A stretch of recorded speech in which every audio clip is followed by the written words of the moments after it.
جد سعداء بهذا التتويج. هذا أول تتويج من نوعه بالنسبة لكرة القدم داخل القاعة. فرحانين بزاف.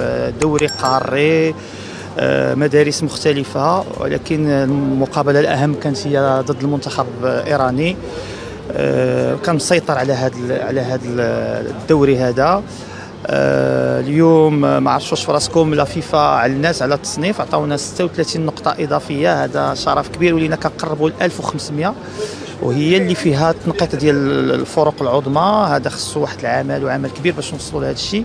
الأهم هو أننا بدينا كنبعدوا على دوك التاسعين والعاشرين، يعني غنبقاو في الطوب 10 واحد المدة مهمة، ولكن بشرط خصنا نكملوا باش نوصلوا للمراتب الأولى، وكان هذا هو الهدف من هذه المسابقة.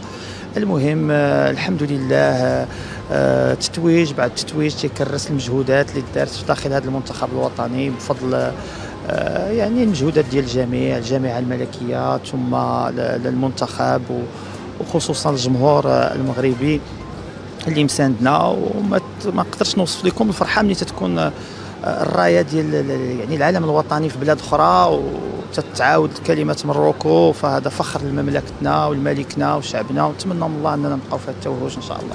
فاحنا مازال تنجتهدوا باش نوصلوا لهذا المبتغى كما خططنا لهذا الشيء باش وصلنا لهذا الثمانيه الاوائل. دابا تنخططوا باش نكونوا الربعه الاوائل، ثم لما لا واحد الوقت يقدر المغرب يكون بطل العالم، ولكن خص خدمه كثيره واحاطه بجميع الجوانب.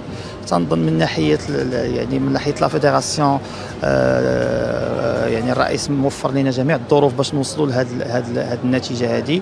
كتبقى كذلك يعني المجالس باش يعاونوا شويه في القاعات ويعاونوا في المنح باش نقدروا نحافظوا على هذا العمل، لان خص تكوين اللاعبين والمدربين يكون مستمر باش نقدروا نكونوا، باش تكون بطل العالم يعني خصك تكون انت الاول في العالم في هذه اللعبه من جميع